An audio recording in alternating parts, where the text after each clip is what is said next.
చెప్పింది. నేను చెప్పినట్టుగా నువ్వు దేవుణ్ణి గుర్తించగలిగితే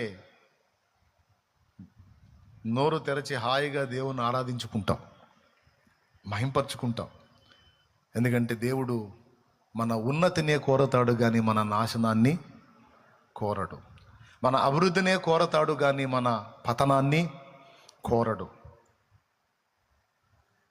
కడుపు నిండా నీకు తిండి దొరకాలని కోరుకుంటాడు కానీ పస్తులతో నువ్వు మాడాలని కోరుకోడు.